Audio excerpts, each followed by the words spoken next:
नमस्कार। मातृशक्ति और पितृशक्ति। आजकल नुपुर शर्मा के बयान के बाद जो भी देश में हालात हैं उस पे सब अपने अपने मंसूबे पाने के लिए भिन्न भिन्न तरीके से प्रस्तुतियां दे रहे हैं। कल सुप्रीम कोर्ट ने एक टिप्पणी की, कुछ उसकी आलोचना कर रहे हैं, कोई उनको कांग्रेस के बता रहे हैं और कुछ अब जो हत्यारे हैं वो भी भाजपा के नेताओं के साथ फोटो फेसबुक पर दिखाए जा रहे हैं। तो ये सब घालमेल समझ लीजिए कैसा है। और मैं समझता हूँ कि सुप्रीम कोर्ट की टिप्पणी लिखित में भले ही ना आई हो, आक्रोश इसलिए था कि इसकी वजह से देश का वातावरण खराब हुआ है। मैं नुपुर शर्मा जी की भी इस बात को बिल्कुल ऐसे नहीं समझूंगा कि उन्होंने कोई जानबूझ करके ऐसा किया था। आवेश और बहस में उस तरह की शब्दावली निकल गई और वो भाव एक आक्रामक था, अन्यथा थी तो सच्चाई ही कि इसमें कौन नकार सकता है। और ऐसे विवाह छोटे हम कम उम्र में हमारे यहाँ पूर्व में होते आए हैं, अभी भी होते हैं कहीं पिछड़े आदिवासी क्षेत्रों में, उसको हम क्यों गलत और सही कहें। सभी परंपरा ऐसा होता रहा है वो, लेकिन क्योंकि वो बहस का विषय था, उस बहस में एक तुल बना दिया, मुद्दा बना लिया, उसकी वजह से सभी ताना बन ये चल रहा है। और साथ में ये भी है कि भाजपा को इसका लाभ हो रहा है और वे लोग नहीं समझ रहे हैं। भारतीय महाद्वीप के, चाहे उसमें बांग्लादेश हो, भारत हो, इसके जो मुस्लिम्स हैं, वो जो कन्वर्टेड हैं हमारे लोग, वो आज इनकी इस पोजीशन ये है कि पता उनको भी है और पता हमारे वालों को भी अपने धर्म के पाखंड झूठ का, और पता उन्हें भी है कट्टरता और धर्मांधता का, क्योंकि वे उस जगह अपने आप को सिद्ध करने में लगे हुए हैं। तो इससे सिद्ध होता है कि किसी भी आस्था के संचालकों ने या उनके समर्थकों ने या उनके जिम्मेदारों ने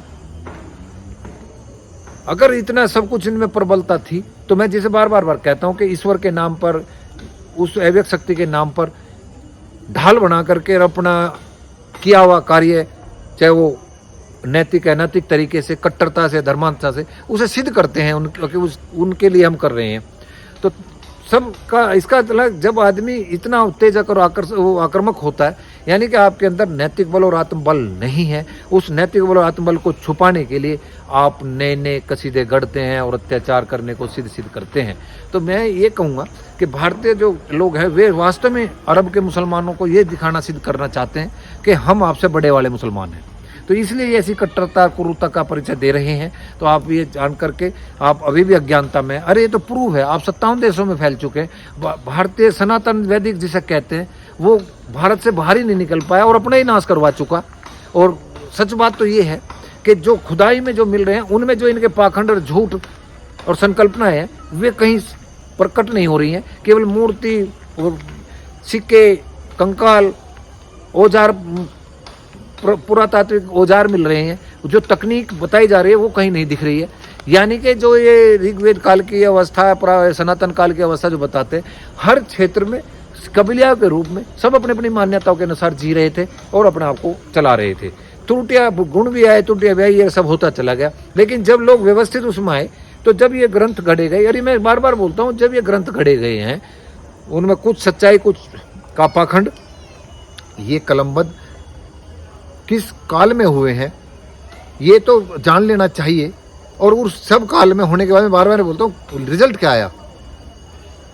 देश का भूभाग घटा, आस्था घटी, नारी का अपमान हुआ, देश की संपदा को लूटा गया, 1000 साल से ज्यादा गुलाम रहे। तो इसमें कहाँ गौरव है हमारा? तो हमारे लोग भी अपने पाखंड और उसको छुपाने के लिए, और इस पाखंड से छुआछूत की वजह से, भेदभाव की वजह से बने हुए लोग मुसलमान, उनको बार बार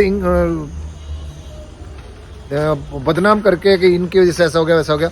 तो मैं बार बार कहता हूँ, आत्मावलोकन अपना ना करके हम लोग, और उस तरह का अवसर ये नहीं देते हैं, धर्म के फ्रेम में हमें फिट करना चाहते हैं ताकि हम आपस में उलझे रहें। लेकिन हमें पता होना चाहिए कि हमारे शोषक कौन हैं, और उन शोषकों की वजह से हमारा ये जो पतन हुआ है, तो भारी आकृताएं कैसे कर गए?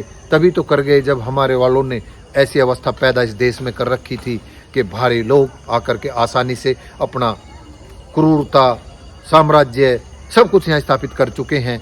और वो अतीत का इतिहास दर्ज है, उसमें उनका नहीं है जो उनसे उस विपरीत परिस्थितियों में बहादुरी से लड़े हैं।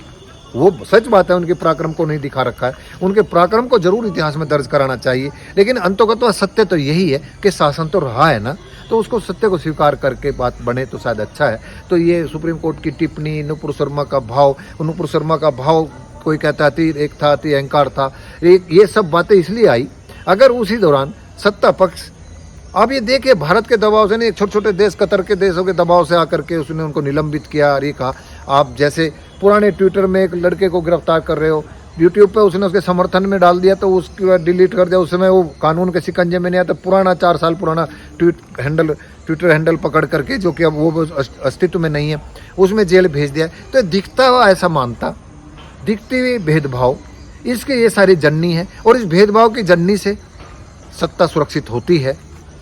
राजस्थान का चुनाव जीतना है, पड़ोसी राज्य गुजरात का चुनाव जीतना है, और 2024 के लिए तो इन्हें काफ़ी फील्डिंग कर रखी है।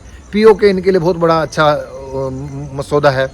तो ये सब चलता रहेगा। लेकिन मैं फिर बात बोलता हूँ, अतिरेक करना, ताकत में आकर के, मैंने आज एक उस पर लिखा भी है, कैसी भी ताकत आपके पास आ जाए और उसमें हमारे धर्मशास्त्र यही कहते हैं कि उसमें आपको संतुलित होकर न्यायप्रिय और निष्पक्ष होना चाहिए, नहीं तो आपका अतीत कलंकित रूप में लिखा जाएगा। तो ऐसा करने के बावजूद भी हम नहीं समझ रहे हैं, तो ये हमें और आप आम आदमी को चिंतन करना चाहिए कि आप अपनी रोज़मर्रा की ज़िंदगी से जूझ रहे हो। देश की अर्थव्यवस्था में इतना असमानता बढ़ चुकी है, उसको देखते हुए दर्शन के बावजूद भी आप धर्म में उलझे पड़े हो। और आप ये बताइए कि जितने भी यहाँ देश में मुस्लिम्स हैं, क्या उनको आप ऐसे नज़रअंदाज करके देश से बाहर निकाल देंगे? क्या संभव ही नहीं है। सबके कारोबार, सबके निजी कारोबार भी चल रहे हैं, रोज़मर्रा का काम भी चला, उनका भी चला है, तो उन्हें भी समझना चाहिए। आपकी इस कट्टरता से या आप अतिरेक या बड़पट्टर मुसलमान दिखा करके अरब को प्रभावित करके जो करने चाह रहे हैं, अरब खुद लिबरल हो रहा है, तेल और की जो खपत उनकी जीरो करने जा रहे हैं पूरी दुनिया, वे पर्यटन में आ रहे हैं, बड़े बड़े अय्यासी के अड्डे खोल रहे हैं, बड़े बड़े बिजनेस सेंटर वहाँ पर चलाए जा रहे हैं, हमारे भारत के लोग वहाँ चला रहे हैं, क्योंकि उनको भी जिंदा रहना है और आपको भी यहाँ अच्छे से रहना है। और ये कम से कम इतना तो अंदाज रखिए कि आपके पुरखे और हमारे पुरखे एक थे, तो आप इनके जाल में फंस करके सत्ता सुरक्षित करा रहे हैं, तो आपका सबसे बड़ा दोष है। और दूसरी बात, जो ये कहते हैं ये कर दो, कोई कहता है कि हम, जैसे मैं बोलता हूँ कि आप उनका जबकि मैं सत्य की बात करता हूँ, कहते समर्थन लेते हो। अरे समर्थन नहीं ले रहे। हमारी तो एक लड़की छेड़ी गई थी, 2 बच्चों ने बलिदान दिया, उसके बाद उसकी प्रतिक्रिया में जो सत्ता ने अनाचार किया, उसका प्रतिक्रिया सर्वविदित है। सत्ता आज उसके वजह से 99% सत्ता में सुख भोग रही है आज भाजपा। तो जब हम सत्ता के खिलाफ लड़ सकते थे, उदयपुर में शांति क्यों है? कानून को दरकिनार, जैसे उन्होंने कानून को हाथ में ले लिया, तो वे शेर के बच्चे कहाँ हैं? भगत सिंह दूसरों के घर में चाहिए ना। हिंदू महासभा का लाला लाजपत राय को गोरों ने मारा था, प्रतिक्रिया में किसने बदला लिया था? वहां तो हिंदू सभा RSS सभा नहीं थी, उनकी वजह फांसी पे कौन चढ़े थे? तो ये वे विचार कर ले, जो आज हिंदुत्व के नशे में इनकी बातों में आकर के होते हुए शोषण को नजरअंदाज करके धर्म की आड़ में इनको ताकत दे रहे हैं, वे भी ताकत दे रहे हैं, और जो ये गला रेतने की बात कर रहे हैं वे भी ताकत दे रहे हैं। इनको भी ऐसा सबक सिखाना चाहिए कि आगे दोबारा ये कोई ऐसा हरकत ना कर सके। तो सत्ता को उस तरफ तो ध्यान दिया नहीं। अरे सत्ता छोड़ो, कोई भगत सिंह ही पैदा हो जाता उदयपुर में ही, और जितने वहां धर्म के रक्षक, राष्ट्र के रक्षक, हिंदू के रक्षक रोज मुझे हटते हैं और रणभूमि बताते हैं। पर राजस्थान को कहाँ गई वह रणभूमि? किसी ने भी एक स्पंदन नहीं दिया। और जब स्पंदन का खतरा होता है तो दूसरा छेड़ने से डरता है। जब पता है यहाँ स्पंदन नहीं होगा, यहाँ मुंह ताकते रहते हैं सरकार की तरफ, पुलिस की तरफ, सेना की तरफ, वो करेंगे। यानी कि भगत सिंह दूसरे बनेंगे, जांच उन पे बैठेगी, गलत वो करेंगे, बच्चे उनके परेशान होंगे और आप गर्वित आप होंगे।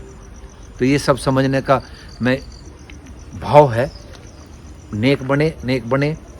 भिन्न भिन्न संस्कृतियों का यह देश है, इस सत्य को हम नकार नहीं सकते। इसको स्वीकार करते हुए निष्पक्षता का परिचय दे सकता। नमस्कार।